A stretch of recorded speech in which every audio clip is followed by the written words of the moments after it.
नमस्कार, मी श्रीरंग खरे. मनी टाईममध्ये आपल्या सगळ्यांचं स्वागत. गुंतवणूक करताना कोणताही निर्णय घेताना ज्या ॲसेटमध्ये आपण गुंतवणूक करू इच्छितो त्याची पूर्ण माहिती असली की आपल्याला जोखमीचा अंदाज घेता येतो.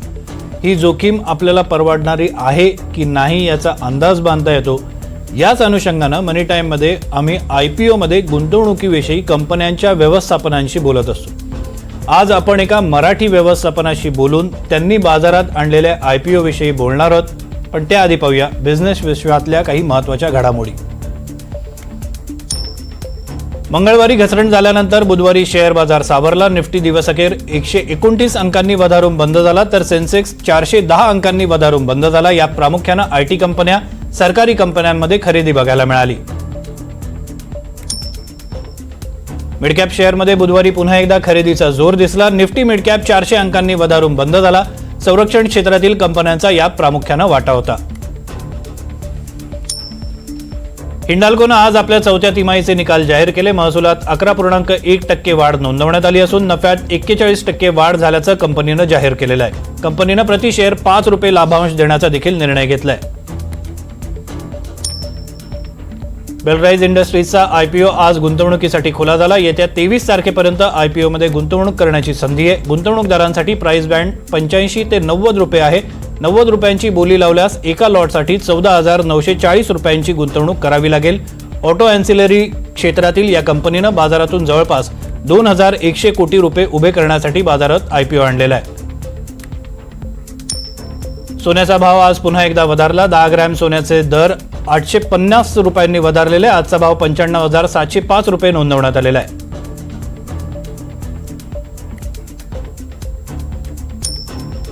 आज गुंतवणूकदारांसाठी खुल्या झालेल्या बेलराईज इंडस्ट्रीजच्या पूर्णवेळ संचालिका सुप्रिया बडवे आणि व्यवस्थापकीय संचालक श्रीकांत बडवे यांना आज मनी टाईमच्या स्टुडिओमध्ये आमंत्रित केलेलं आहे. श्रीकांत बडवेजी हे महाराष्ट्र इकॉनॉमिक डेव्हलपमेंट काउन्सिलचे सदस्य आहेत. तुम्हा दोघांचं मनी टाईममध्ये खूप खूप स्वागत आहे. सगळ्यात पहिला प्रश्न की तुमच्या कंपनीच्या इतिहासाबद्दल थोडीशी आम्हाला माहिती जाणून घ्यायची इच्छा आहे.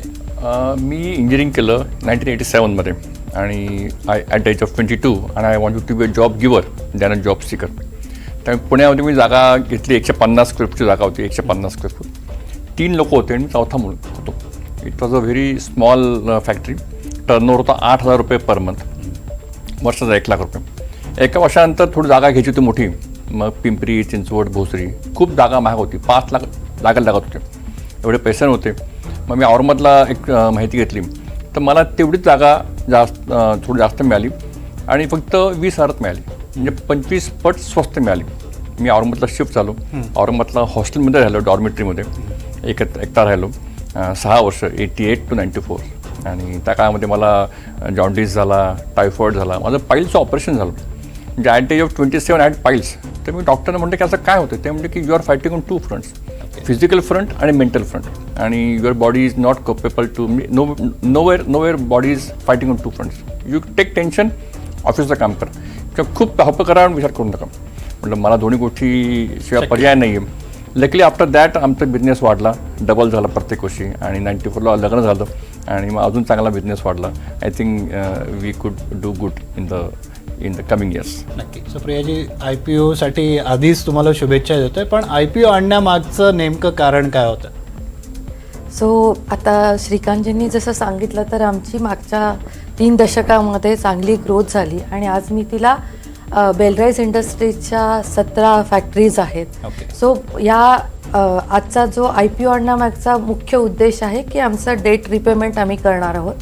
आमचा आजचा जो इश्यू साईज आहे तो 2150 कोटी आम्ही रेज करणार आहोत आणि त्यातले 1650 कोटी आम्ही डेट रिपेमेंटसाठी वापरणार आहोत आणि 500 कोटी आम्ही जनरल कॉर्पोरेट पर्पजसाठी युटिलाइज करणार आहोत.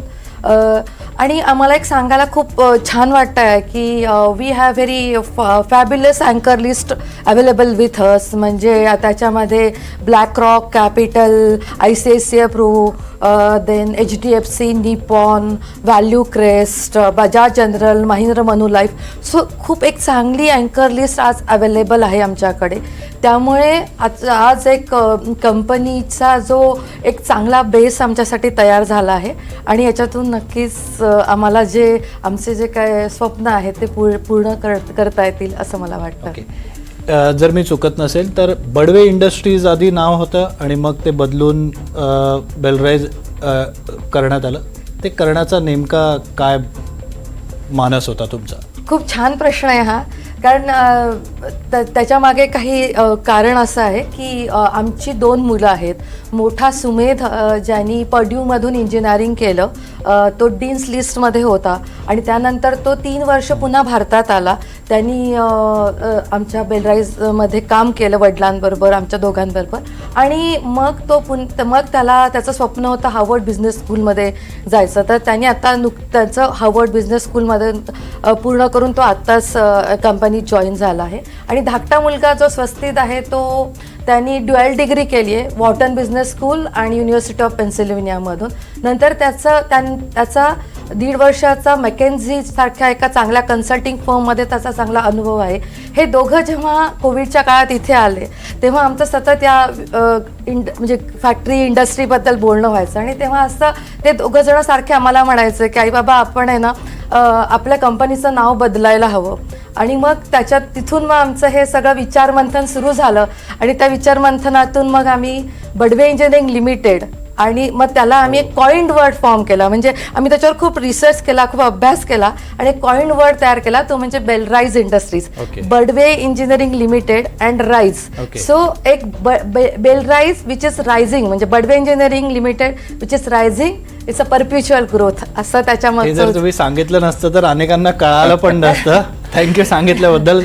सर, तुम्हाला प्रश्न आहे की तुमची प्रॉडक्ट काय काय आहेत आणि त्या प्रॉडक्टला असलेल्या डिमांडबद्दल? आम्ही चॅसीस तयार करतो, 2 व्हीलर, 3 व्हीलर, 4 व्हीलर. आता ही चॅसी ही गोष्ट अशी आहे की आईस इंजिन पण लागणार आणि इव्हन टुमॉरो EV जरी आलं तरी पण त्याला लागणार. त्यामुळे आम्हाला EVच्या शिवाय गाडी बनवू शकत नाही. त्यामुळे आम्हाला थ्रेट हा नाही आहे. आम्ही सगळ्या लोकांसाठी काम करतो, म्हणजे 2 व्हीलर, 3 व्हीलर, 4 व्हीलर. बजाज आमचा कस्टमर आहे, खूप चांगला कस्टमर आहे. आमच्यासाठी त्यांनी TPMमध्ये खूप आम्हाला त्यांनी मदत केली, आम्हाला शिकवलं आणि आम्हाला एक चांगल्या कल्चरमध्ये आम्हाला त्यांनी जाण्यासाठी उत्सुक केलं.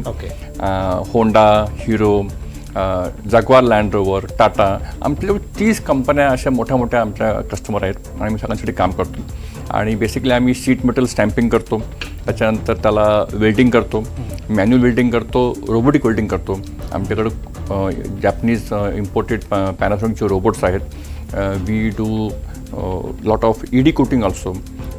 त्याच्यानंतर वी डू पावडर कोटिंग आणि असेंब्ली. तर अशा आमच्याजवळ 6-7 स्टेजनला आमचे व्हॅल्युएशन होते आणि अशा पद्धतीने आमची ती फ्रेम तयार होते आणि we supply to our customers. Okay, आता कस्टमरचा उल्लेख केला तुम्ही, काही नावं सांगितली. कोण कोण कस्टमर आहेत तुमचे की ज्यांना तुम्ही सेवा पुरवता?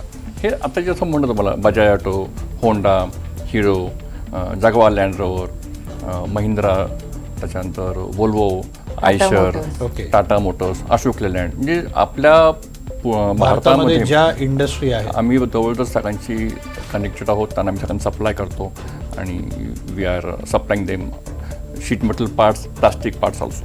प्लास्टिक मोल्डिंग करतो, प्लास्टिक पेंटिंग करतो, ते करतो. तुम्ही उल्लेख केलात EV असेल किंवा पेट्रोल असेल, डिझेल असेल, कुठलीही गाडी असेल, काही फरक असतो का?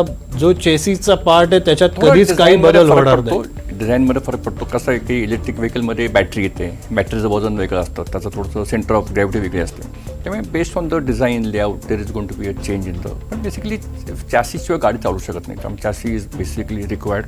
तसं आता तुम्ही मध्ये म्हणला की आता US टेरिफचा एवढा इश्यू आहे. आमचा एक्सपोर्ट US काहीच नाही. ओके, त्यामुळे US टेरिफमुळे आम्हाला नुकसान काही नाही, आम्हाला त्रास काही नाही. आज तुम्ही पाहाल तर 24% पूर्ण भारतामध्ये 24% आमचा आज शेअर ऑफ बिझनेस आहे. म्हणजे रस्त्यावरच्या 4 गाड्या पाहिला तर 1 फिल्म त्याची आमची असेल. ओके, हो, म्हणजे आमचा एकदम खूप स्ट्रॉंग प्रेझेन्स आहे. ओके मॅडम, तुम्हाला प्रश्न विचारायचा आहे की मेल डॉमिनेटेड इंडस्ट्रीमध्ये तुम्ही काम करताय, महिला आणि महिलांचा या उद्योगातला सहभाग यासाठी तुम्ही नेमकं काय करता आणि बेलराईजमध्ये तुम्ही काही इनिशिएटिव्ह राबवता का? खूप छान क्वेश्चन आहे हा, खरंच म्हणजे खूप चांगला प्रश्न आहे. कारण असं झालं की मी जेव्हा कंपनीत जॉईन झाले त्यावेळेला जेव्हा आम्हाला मेकॅनिकल इंजिनियर्स मुली हव्या असायच्या ज्या शॉप फ्लोअरवर काम करू शकतील, तेव्हा त्यांची अधिक कमतरता जाणवायची किंवा चांगल्या मुली, ज्या डेडिकेटेड मुली आहेत, ज्या काम करणाऱ्या आहेत, त्या मिळण्याबद्दल खूप आम्हाला प्रयत्न करावे लागायचे. कारण आमचं ही जी मॅन्युफॅक्चरिंग इंडस्ट्री आहे, इथे मुख्यत्वे तुम्हाला शॉप फ्लोअरवर राहून काम करायला लागतं. म्हणजे तुमचा फिजिकल प्रेझेन्स लागतो तुम्हाला, तुम्हाला तिथे उभं राहून कामं करून घ्यावी लागतात. त्यामुळे मेकॅनिकल इंजिनिअरिंग हा थोडासा म्हणजे मोर मेल डॉमिनेटेड होता तो. परंतु मागच्या 1-2 दशकांमध्ये आपण म्हणू शकतो की त्याच्यात चांगला चेंज आला आहे, ट्रान्सफॉर्मेशन आलं आहे. आणि आता आम्हाला खूप मेकॅनिकल इंजिनियर मुली मिळतात ज्या इच्छुक असतात आणि त्या चांगल्या प्रोग्रेसिव्ह विचार करतात आणि त्या खूप चांगल्या पद्धतीने कामं करतात. तर आम्ही याच्यावर खूप फोकस करतो. आणि मला असं नेहमी वाटतं की जेव्हा स्त्री एखादी समोर जात असते, म्हणजे हे आमच्या घरातलं उदाहरण आहे की मला I got support from my husband. So मला असं वाटतं की एखादी स्त्री जर पुढे जायची असेल तर तिच्या मागे प्रोग्रेसिव्ह मॅन असतो. तर त्यामुळे मला माझे पती आणि मुलं यांच्याकडून खूप सपोर्ट मिळाला वेळोवेळी. आणि मग तेच आम्ही रिफ्लेक्ट केलं आहे कम्प्लीट ऑर्गनायझेशनमध्ये. आणि आज आमच्याकडे जवळजवळ 15% मुली वेगवेगळ्या स्तरावर, खाली इंजिनियरपासून टॉप लेवलपर्यंत काम करतात. ओके, मला सरांना प्रश्न विचारायचा आहे की भविष्यातले प्लॅन्स काय आहेत, एक्सपान्शन संदर्भात तुम्ही काय अधिक माहिती द्या? आता मी सांगतो, मला एक कंपनी H1 म्हणून, ही जॅपनीज कंपनी, याची ओनर्स सगळे जॅपनीज आहेत. त्यांनी इथे इंडियामध्ये फॅक्टरी सुरू केली. And they had 2 plants in Greater Noida and Tapukara. And they have a strength of manufacturing high tensile components. ही खूप युनिक टेक्नॉलॉजी आहे, ही खूप युनिक नॉलेज आहे. आणि भारतामध्ये फक्त 2 कंपन्यांकडे याचं एक्सपर्टाईज आहे. त्यातली ही कंपनी होती. त्यांना काही कारणामुळे ही कंपनी विकायची होती. आम्ही त्यांच्याशी बोललो आणि ही कंपनी आम्ही ॲक्वायर केली. आता ही कंपनी घेऊन झाली, त्याच्यामुळे आम्हाला हे पूर्ण नॉलेज, टेक्निकल नॉलेज मिळालं आहे आम्हाला. आणि याची गरज आज काय होतं, या हाय टेन्साईल कंपाऊंडमध्ये थिकनेस 2 mची आहे, ती 1 mमध्ये पण आपण करू शकतो. हाय टेन्साईल स्ट्रेंथमुळे तर थिकनेस कमी झाल्यामुळे वजन वाचतं. ओके, ॲव्हरेज चांगलं मिळतं. आणि आज प्रत्येक इंडस्ट्रीची 4 व्हीलरमध्ये या गोष्टीची गरज आहे. आणि त्याच्यामुळे आम्हाला खूप खात्री आहे की ह्या H1च्या ॲक्विजिशनमुळे आम्हाला 4 व्हीलरमध्ये खूप चांगला प्रगती करायला स्कोप मिळेल. वी कॅन ग्रो व्हेरी हाय.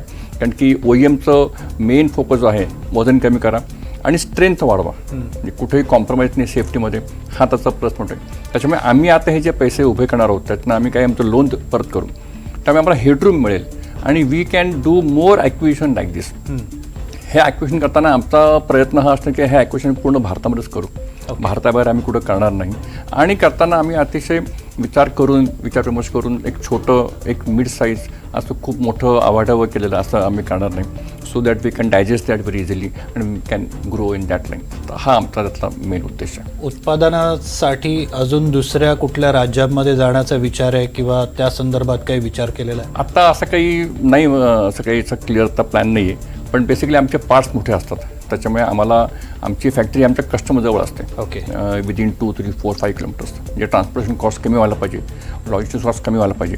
त्याच्यामुळे आमच्या फॅक्टरीज ह्या OEMच्या जवळ असतात. त्यामुळे उद्याला आम्हाला अशी कुठली गरज पडली आम्ही नक्की करू. आता असं काही आमचं असं काही. पण आता सध्या स्थितीतच आमच्या 8 राज्यामध्ये फॅक्टरी आहेतच, म्हणजे सध्या स्थितीत आहेत. त्यामुळे ते जे आता आधीच्या चालू झालेल्या आहेत त्यांचं ते तर चांगलं चालू राहणारच. म्हणजे त्याला ग्रो करायचं आहे. आणि दुसरी गोष्ट म्हणजे मला अजून पिकांजींनी जे सांगितलं की आम्ही 4 व्हीलरमध्ये आमचा फोकस असणार आहे, पण 2 व्हीलरमध्ये आत्ता आमचं जे काम झालं आहे ते तसंच ठेवून त्याच प्रकारे त्याला पुढे वाढवून आणि 4 व्हीलर असं दोन्ही करायचं कॉम्बिनेशन आम्ही करणार. मला सरांना एक शेवटचा प्रश्न विचारायचा आहे, कारण वेळ संपत आलेली आहे. आम्हाला हा खूप आनंद वाटतो आहे की एक मराठी माणूस IPO आणतोय आणि आम्ही त्याची मुलाखत मनी टाईममध्ये घेतोय. आलात त्याबद्दल सगळ्यात आधी मी तुम्हाला थँक्यू म्हणणारच आहे. शेवटी पण आपण आभाराच्या वेळेला थँक्यू म्हणूया. पण मराठी माणूस हा आज खूप पुढे चाललेला आहे. मराठी माणसाच्या उद्योजकतेविषयी आणि त्याच्या उद्योजक मानसिकतेविषयी काही बदल तुम्हाला जाणवतो का? काय म्हणते काय की एक स्ट्रॉंग लिडरशिप खूप महत्त्वाची असते. आज महाराष्ट्रामध्ये खूप स्ट्रॉंग लिडरशिप आहे आणि त्याच्यामुळे एक चांगलं पोषक वातावरण आहे, लोकांच्याबरोबर उत्साह आहे. आणि जेव्हा तुम्हाला दिसतं success gives you more happiness and gives you more motivation to do better. तर I think there are case studies which gives motivation की अरे यांनी केलं, मी काय करू शकणार नाही. तर आय थिंक त्याच्यामुळे आज महाराष्ट्रामध्ये उद्योजकता खूप मोठ्या प्रमाणात वाढते आहे आणि वाढणार आहे. माझ्या मते आय थिंक दिस महाराष्ट्र आणि पूर्ण महाराष्ट्राबरोबर पूर्ण देशामध्ये पण हे वातावरण आहे.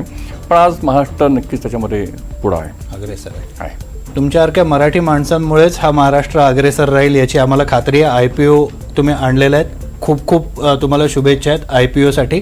2 आपण व्यक्तींशी बोलत होतो. बेलराईजने आपला IPO आणलेला आहे आणि हा IPO ओव्हर सबस्क्राईब व्हावा अशी सगळ्यांचीच इच्छा आहे. त्यांची आमच्या त्यांना शुभेच्छा आहेतच. आणि अशाच पद्धतीनं मराठी माणसानं पुढे जावं हा आम्ही सातत्यानं प्रयत्न करत असतो. गुंतवणूकदारांना गुंतवणूक साक्षर करण्याचा देखील आम्ही या कार्यक्रमातून प्रयत्न करत असतो. या कार्यक्रमात वेळ झाली इथेच थांबण्याची. तुम्ही पाहत राहा NDTV मराठी. थँक्यू.